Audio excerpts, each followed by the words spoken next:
Selamat pagi, saya atas nama Magdalena Ardila Anjeli, kelas B, akan menjawab soal UAS dengan menjawab 3 nomor. Yang pertama adalah tahapan glikolisis dan jumlah ATP yang diperoleh. Glikolisis merupakan tahapan pertama respirasi aerob yang terjadi di sitoplasma atau sitosol. Pada tahap ini, molekul glukosa akan diuraikan menjadi senyawa yang lebih sederhana. Hasil penguraian molekul glukosa pada glikolisis berupa 2 molekul ATP, 2 molekul asam pirufat, dan 2 molekul NADH. Proses yang terjadi yakni glukosa diubah menjadi glukosa 6-fosfat serta disertai pemecahan ATP menjadi ADP. ATP harus dipecah menjadi ADP karena dibutuhkan sumber energi. Glukosa 6-fosfat diubah menjadi fruktosa 6-fosfat. Fruktosa 6-fosfat diubah menjadi fruktosa 1,6 bifosfat disertai pemecahan ATP menjadi ADP. Fruktosa 1,6 bifosfat dengan 6 atom C dipecah menjadi 1 molekul gliseraldehid 3-fosfat atau PgAl dengan 3 atom C dan 1 molekul dehidroakseton fosfat atau DHAP dengan 3 atom C. Molekul DHAP diubah menjadi senyawa PgAl sehingga terbentuk 2 molekul PgAl. Molekul PgAl diubah menjadi senyawa 1,3 bisfosgliserat dengan cara mengikat Pi fosfat organik. Setiap 1 molekul PgAl menghasilkan 1 NADH. 1,3 bifosfat gliserat diubah menjadi 3 fosfat gliserat.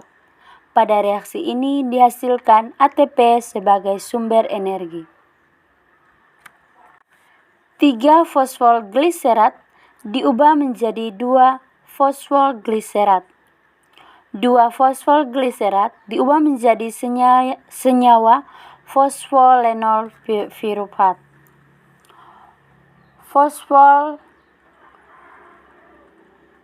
Fosfolenol pirufat diubah menjadi asam pirufat disertai pembentukan ATP.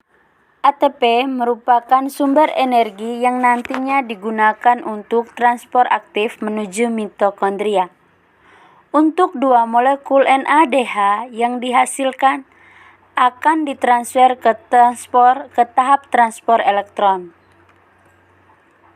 Jadi tahapan glikosisnya yakni glukosa ditambah dengan 2 ATP menghasilkan 2 asam pirufat dan 2 NADH serta 2 ATP. Berikut nomor 2, tahapan reaksi fotosintesis. Fotosintesis merupakan proses penyusunan atau pembentukan biosintesis senyawa kompleks organik dari senyawa sederhana anorganik dan menggunakan energi cahaya yang akan menghasilkan karbohidrat sederhana dan oksigen. Proses fotosintesis berlangsung pada pigmen fotosintetik klorofil dalam kloroplas yang terdiri dari grana sebagai tempat reaksi terang dan stroma sebagai tempat reaksi gelap. Fotosintesis dapat dilakukan oleh tumbuhan, alga, dan bakteri yang memiliki kloroplas. Hasil dari fotosintesis adalah molekul glukosa yang disimpan dalam bentuk pati, amilum, atau tepung. Reaksi fotosintesis yakni 6CO2 ditambah 6H2O menghasilkan C6H12, O6, dan 6O2. Berikut adalah perbedaan antara reaksi terang dan reaksi gelap. Yang menjadi pembeda yang pertama adalah tempat. Pada reaksi terang, tempat terjadinya yaitu membran tilakoid grana atau tumpukan tilakoid, sedangkan pada reaksi gelap yaitu pada stroma. Yang berikut adalah cahaya. Pada reaksi terang dibutuhkan cahaya, sedangkan pada reaksi gelap tidak membutuhkan cahaya. Yang ketiga adalah sistem. Pada reaksi terang yaitu fotosistem 1 dan fotosistem 2, sedangkan pada reaksi gelap tidak ada. Yang berikut adalah proses pada reaksi terang: ekstraksi elektron, fotolisis, fosforilasi siklik, dan fosforilasi non-siklik. Sedangkan pada reaksi gelap, prosesnya adalah fiksasi CO2, reduksi, dan regenerasi RuBP.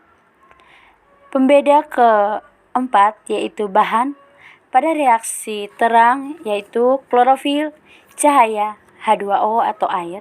Sedangkan pada reaksi gelap, bahannya adalah ATP, NADPH2, dan CO2.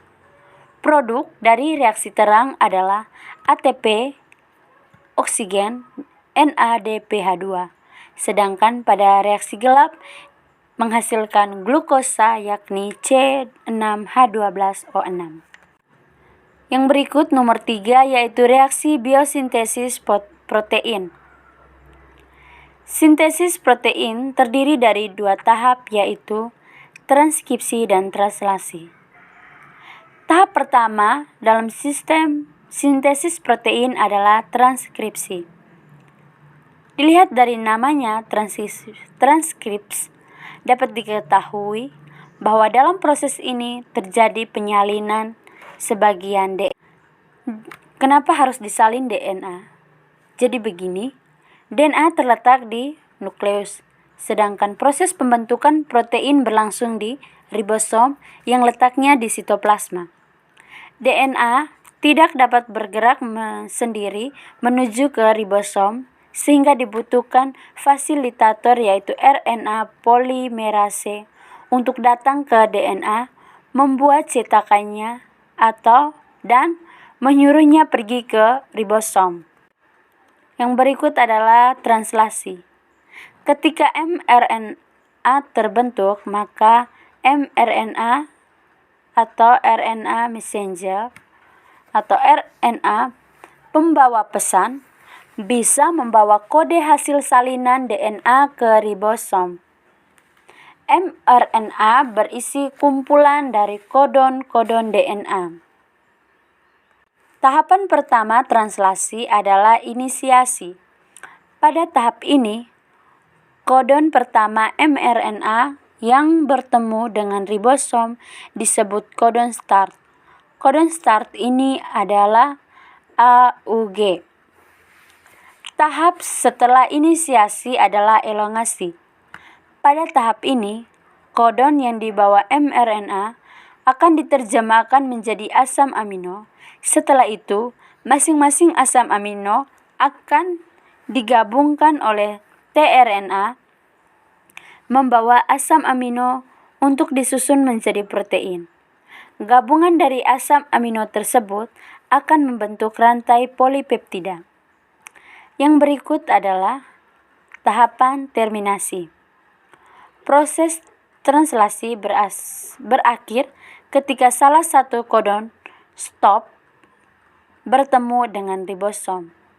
Kodon stop ada 3 yaitu UAA, UAG, dan UGA.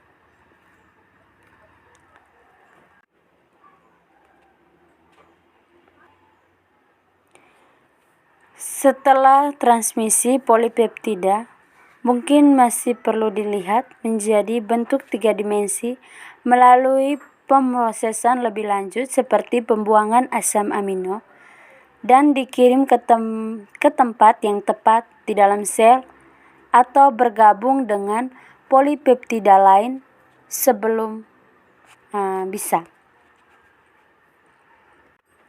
Demikian yang dapat saya jelaskan. Sekian dan terima kasih.